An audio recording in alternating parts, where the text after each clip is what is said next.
Google Analytics is not a tool where you just create an account, install it on your website, and that's it. You have to customize it. In fact, you even have to change some default settings to get more out of it. That's why I will show you 10 things you should do first. The first thing that you should do in your new GA4 property is to go to Admin, then Data Retention, and here you should change the data retention from 2 months to 14 months. This is important if you want to see data older than 2 months in your Explorer section. Once you change this, click Save. The next thing is to exclude your internal traffic. For example, if you are often browsing your own site or your coworkers are doing that, their data will also be tracked by Google Analytics. But if their IP addresses are static, you could exclude their traffic so that Google Analytics would track them, but their data would not be displayed in the reports. To do that, you will need to go to Data Collection and Modification in the Admin section and then select Data Streams. Here, click on the website data stream, then configure tax settings, and then click Show More. Here you should select Define Internal Traffic and then Create. Here you will need to enter the IP address or multiple IP addresses that belong to you and your coworkers. For example, if you are entering your own IP address, then you could just type my IP address or something like that. And then here you will need to enter the IP address. Let's say that I will enter 123.123.123 like that. And here I should select IP address equals. If you want to match multiple IP addresses, you could use the regular expression option. So once you do this, click Create. And then we will need to activate the filter that excludes the internal traffic. This can be done by going to Admin, then Data Filters. And here you have the internal traffic filter, which is currently in the testing state. If you want to activate it, you will need to click these 3 dots and then activate filter and activate filter again. If you are doing this change a while after you have configured your GA4 property, the historical data will not be affected. So whatever is tracked remains tracked. But from now on, in the future, if the visitor lands on your website and his or her IP address matches one of the internal IP addresses, then those events will not be displayed in Google Analytics 4. However, keep in mind that internal traffic affects the data display in the debug view. And if your IP address matches the internal traffic filter, then you won't be able to see your own events in the debug view. If you want to learn more about that and some workarounds, then I will post a link to a blog post below this video. Then the next thing is called unwanted referrals.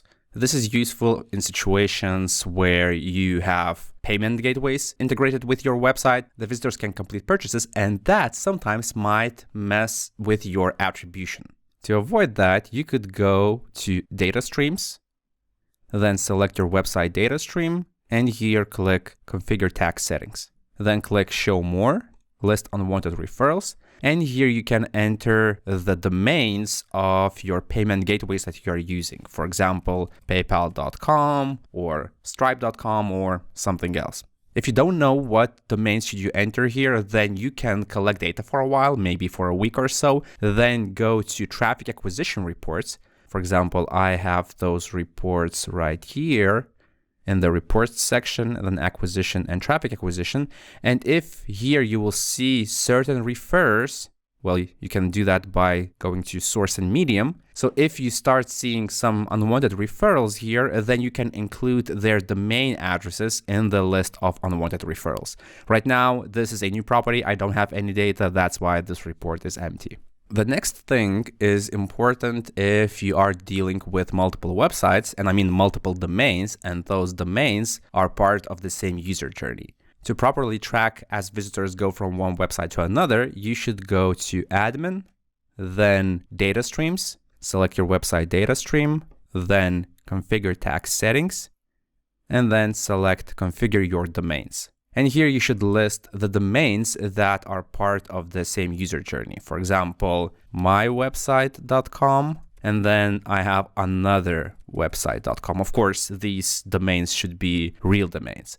However, if you are tracking with the same GA4 property multiple subdomains like www.mywebsite.com or blog, then you don't need to enter all of them right here. Google Analytics handles subdomains automatically. This feature should be used if you have completely different domains like this one and this one right here. Once you enter the domains, then click Save.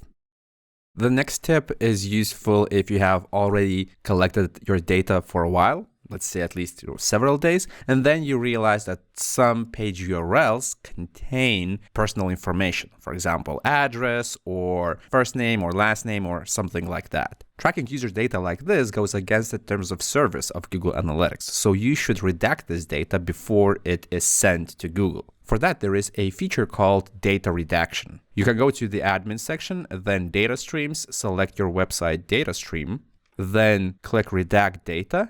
And here you can select what kind of URL parameters would you like to redact. By default, Google Analytics can, at least in most cases, redact email addresses, but you can also add some additional parameters that you want to remove. So if you click this in the URL query parameters section, here you can enter the URL parameters that you want to exclude. For example, address, if you have that in the URL, then hit enter and you can list up to 30 query parameters.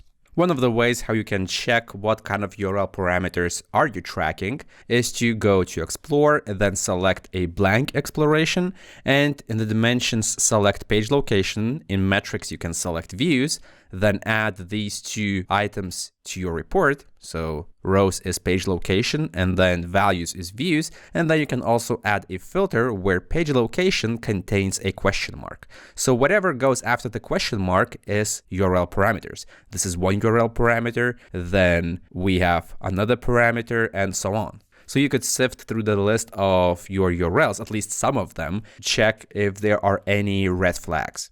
Or you can try to guess the most common URL parameters. For example, you could just type email in the filter or first name or something like that, and then see if you get any results. If yes, then exclude those URL parameters right here. What will happen is that when this is activated, and I mean when you click save, then future data will be redacted, where instead of a real value in the address parameter, you would get just the word redacted.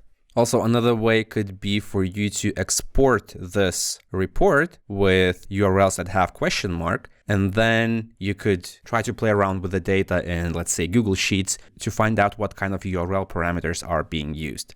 I don't have enough permissions in this particular property, but the export button should be somewhere right here.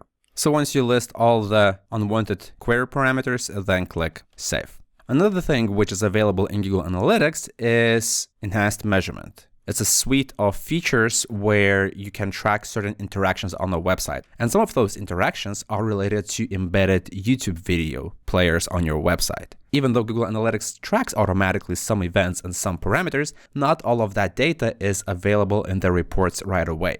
And in this case, I'm talking about a dimension which is called video %. Maybe in the future they will add it as a built-in dimension, but right now it is not available. So what you should do is that you should go to admin, then data display, then go to custom definitions. And in the custom dimensions section, click create custom dimension. Here enter video %. The scope must be event, and then here you should enter exactly like this, video_% and click save.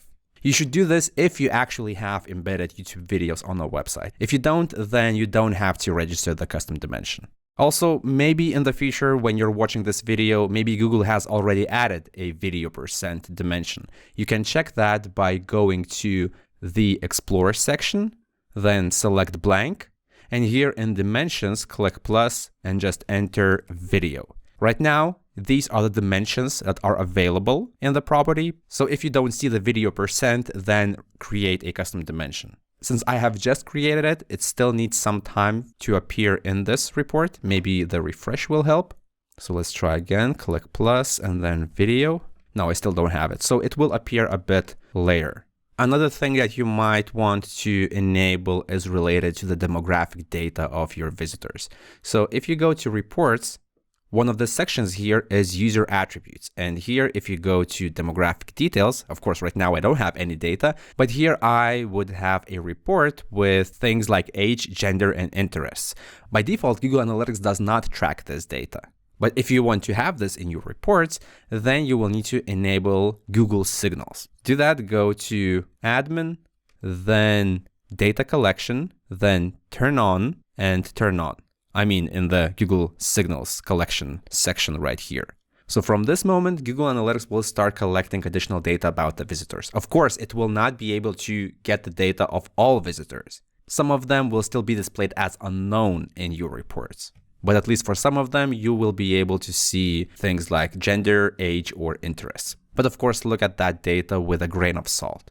Then, if you have configured event tracking in Google Analytics 4, which means that maybe you are setting some additional events to what Google Analytics automatically tracks, then maybe some of those events are more important. If you have no idea what GA4 event tracking is, then I will post a link to a tutorial below this video. Watch that first and then come back to this video.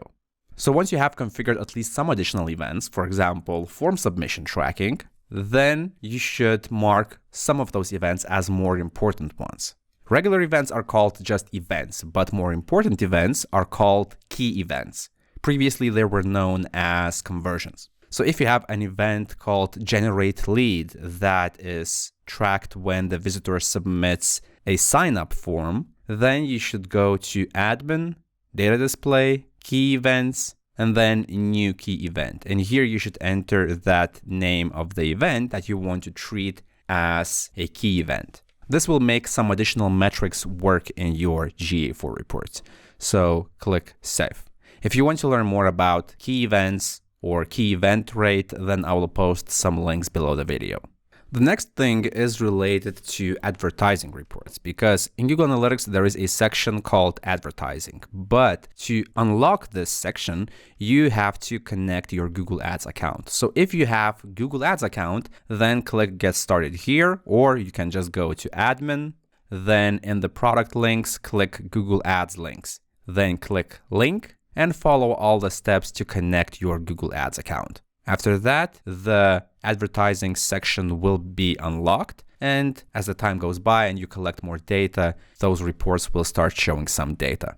And then the last tip is also related to another tool that you could connect to Google Analytics for, and that is BigQuery. Even though BigQuery is a quite advanced tool if you want to use it, and maybe right now you don't plan to use it because you think it's too complex, but it won't hurt you if you connect the GA4 with BigQuery now. Maybe you will decide to start using BigQuery after 1 year. So if you link both tools right now, in 1 year, you will have 1 year's data that you can work with. And the data storage, if you don't use it, just store it, is very cheap. Like on my own blog, I am paying less than $1 per month just to store that data.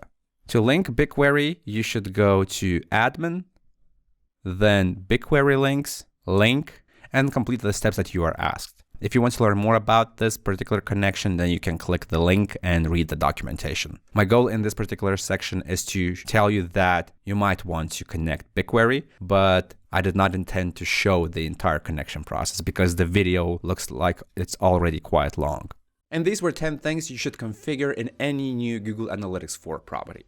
If you found this video useful, hit the like button below the video. That will help me understand what videos do you like and what should I create in the future.